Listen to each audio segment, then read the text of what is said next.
साथियों सलाम, नमस्ते, सत श्री अकाल, जय भीम, जोहार। साथियों मुझे कुछ भी दिखाई नहीं दे रहा है। मैं आज रिम्स गया था, उसके बाद से आंखों पर पट्टी है, चश्मा लग गया है। ये ऐसा चश्मा है जिससे मुझे कुछ भी दिखाई नहीं देता है।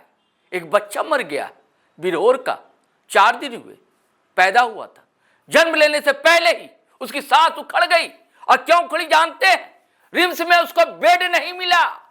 इरफान अंसारी साहब स्वास्थ्य मंत्री, सुनिए। आप अगर नहीं सुन रहे हैं, अगर आपने कहा है ना, आप ही ने कहा ना, तो यूट्यूबर ना आए।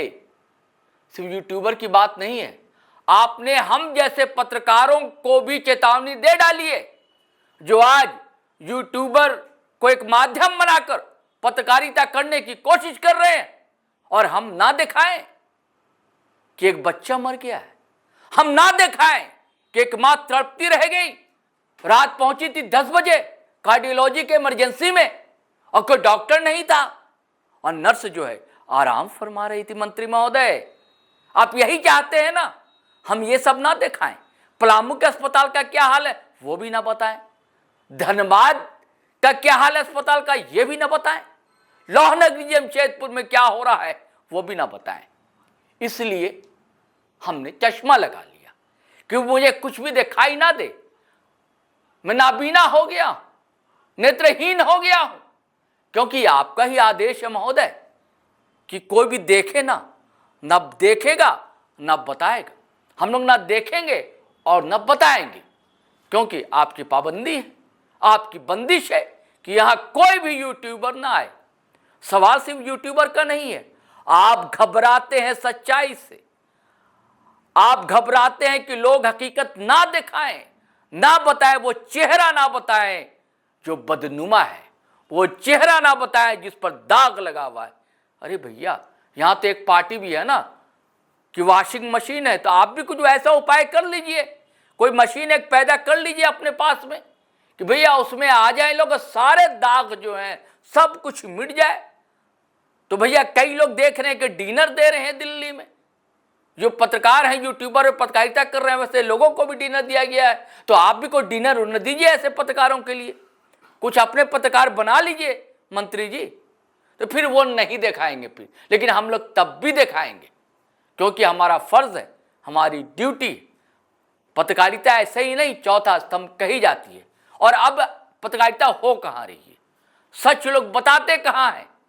तो थोड़ा बहुत भी अगर हम जैसे लोग बताने की कोशिश करते हैं तो सरकारी डंडा चलता है। और इसका नुकसान किसका हो रहा है जानते हैं? हेमंत सरकार का। हेमंत सरकार के इकबाल का नुकसान हो रहा है। आपका इकबाल तो बुलंद हो ही नहीं रहा है, क्या बात है पता नहीं, क्यों या आपका कोई सुनता नहीं है मंत्री जी इरफान साहब?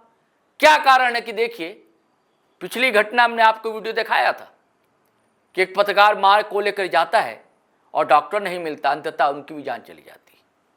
और उसके बाद बिरहोर आदिम जनजाति, कहा जाता है कि सारा फंड जो है इन लोगों के लिए आता है, बहुत कम संख्या उनकी बची रह गई है। असुर हैं, पहाड़िया हैं, बिरहोर, ऐसी कई जनजातियां, 7-8 जनजातियां झारखंड में निवास करती, और आप उनका इलाज नहीं मिल पा रहा, इलाज से वंचित हो जा रहे लोग। और आप कह रहे हैं कि बंदिश है, अस्पताल में ना है कोई भी यूट्यूबर। कौन है जो आज कैमरा और मोबाइल में पत्रकारिता नहीं कर रहा है? बड़े बड़े पत्रकार, बड़े बड़े तीसमार खान, आज उन्होंने माध्यम बनाया यूट्यूब को, और इसीलिए मैंने ये चश्मा लगा लिया है। मुझे अब दिखलाई नहीं देगी कोई कराहती हुई मां, कोई बिलखता हुआ बच्चा।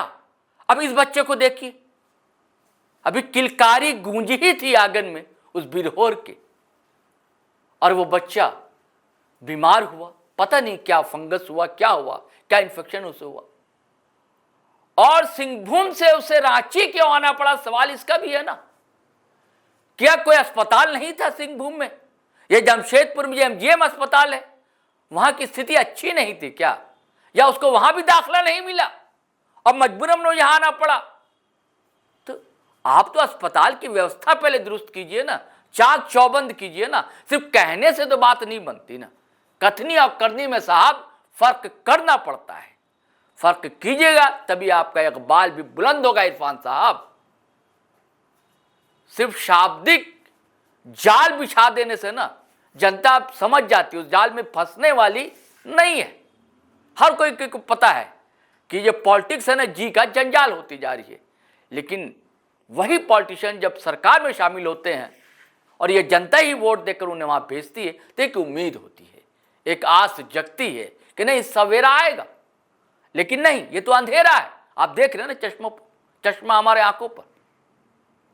मैं भी चाह रहा हूं अब कि भैया अंधेरा अंधेरा ना दिखे, अब अच्छा भी दिखे, ये भी सोच रहा हूं। लेकिन अच्छा दिखे तब ना, कुछ तो तस्वीर अच्छी हो जो हम बताएं। लेकिन हमारा काम से अच्छी तस्वीर बताना नहीं होता। हम लोग पीआरशिप के लिए नहीं पत्रकारिता करते हैं। पत्रकार का काम होता है कि आपको सजग करे, आपको शासन को, प्रशासन को, सरकार को और जनता को भी सचेत करे, जागरूक करे। ये हमारी ड्यूटी होती है और यही काम हम करते हैं। और ये आपको अच्छा नहीं लगता है, आपने लगातार डंडा चला दिया, बंदिशें लगा दी, एक तरह का कर्फ्यू लागू कर दिया, 144 जैसी स्थिति हो गई कि वहां कोई जाए नहीं, सरकारी अस्पताल में एंट्री ना हो, किसी कोई भी मोबाइल लेकर ना आ जाए, कोई शूट ना कर ले, कोई कैमरा लेकर ना आ जाए। आप कैसे पहचानेंगे कोई यूट्यूबर है कि कोई पत्रकार है? और अगर यूट्यूबर भी अगर अच्छी चीजें दिखा रहा है, जनता को जागरूक कर रहा है, कमियां बता रहा है आपको, तो इसमें गलत क्या है साहब? ये सही है कि इरफान अंसारी साहब हर जगह निरीक्षण कर रहे हैं, दौरे पर जा रहे हैं, लेकिन उसका असर क्या हो रहा है? जनता ये चाहती है ना, जनता क्या चाहती है? मूलभूत जो सुविधाएं हैं, जो आवश्यकताएं हैं, वो पूरी हो जाए। अच्छा स्कूल चाहिए, अच्छी सड़कें चाहिए, अच्छा सा इलाज चाहिए, बस यही तो, और क्या चाहिए? अभी आपने देखा था आयुष्मान का पैसा रुका हुआ था, अब शायद जारी हो गया। लेकिन उसके अलावा भी तो है, सर्दी है, खांसी है, बुखार है, अचानक से कुछ इन्फेक्शन हो जाता है, अचानक से किसी को दौरा पड़ जाता है, तो कहाँ दौड़ता हो? सरकारी अस्पताल ही दौड़ता है। गरीब कहाँ जाएगा? वहां डॉक्टर नहीं मिलता, वक्त पर दवा नहीं मिल पाती, नर्स आराम फरमा रही होती। तो हमारा तो यही आग्रह होगा ना इरफान साहब कि आप जा रहे हैं, अच्छी बात है, लेकिन कार्रवाई भी तो होनी चाहिए। ऐसे जो लापरवाह अधिकारी हैं, कर्मचारी हैं, डॉक्टर हैं, कंपाउंडर हैं, नर्स हैं, उनके खिलाफ भी तो डंडा चलना चाहिए कि नहीं चलना चाहिए? आप ही बताएं ना। इधर आप जब से मंत्री बने कितने कर्मचारी या डॉक्टरों के खिलाफ कार्रवाई हुई, आप बताएंगे? एक के खिलाफ कार्रवाई हुई, पता नहीं क्या पॉलिटिकल मामला था, वो फिर ज्वाइन कर लिया डायरेक्टर साहब रिम्स के, आप जानते ही होंगे। और तो और कितने अस्पताल हैं जिनकी पहुंच जो ग्रामीण क्षेत्रों तक है? कितने लोग हैं जो नजदीक के सामुदायिक स्वास्थ्य केंद्र जाते हैं?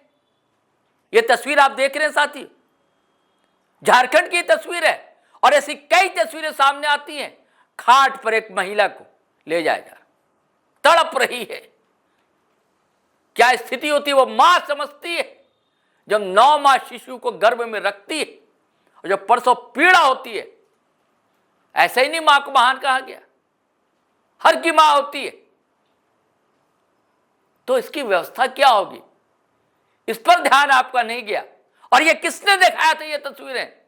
एक यूट्यूबर ने पहली बार इसे ब्रेक किया, इसे सामने लाया। उसके बाद हर जगह ये वीडियो वायरल होने लगा। और ये पहली बार की घटना नहीं है, ये पहली तस्वीर नहीं है कारुणिक। ऐसे कई दृश्य देखने को हमारे अपने झारखंड में मिलते हैं। एम्बुलेंस की सुविधा कहां मिल पाती है? कहने को ये फला नंबर पर आप कॉल कर लीजिए, लेकिन क्या समय पर मिलती है क्या? हो, पैसे कितने मांगते हैं। और जो बेचारे गांव जवार के लोग होते हैं, ग्रामीण होते हैं, उनको तो और ठगा जाता है कि अब 1000 दीजिए, 1500 दीजिए। कई जगह तो उसके बावजूद भी व्यवस्था नहीं है, सुविधाएं नहीं मिल पाती। तो ये सब भी देखिए। चलिए साथियों, कई कहानियां हैं दर्द भरी, कितनी बताऊं मैं आपको। लेकिन चश्मा जो आप देख रहे हैं इसीलिए लगाया मैंने मंत्री जी कि अब मैं नहीं देखूंगा, ना देखूंगा और ना बताऊंगा। चलिए आज्ञा दीजिए, इजाजत दीजिए। लेकिन वही आग्रह गुजारिश करूंगा कि अगर आपने हमारा चैनल सब्सक्राइब नहीं किया तो ज़रूर कर लीजिए, और सब्सक्राइब कर लिया दोस्तों तो ज्वाइन बटन दबाना हरगिज़ ना भूलें। और वीडियो धड़ाधड़ फटाफट खटाखट लाइक करें, शेयर करें, कमेंट करें और इजाज़त दें, आज्ञा दें। जय हिंद, जय भारत।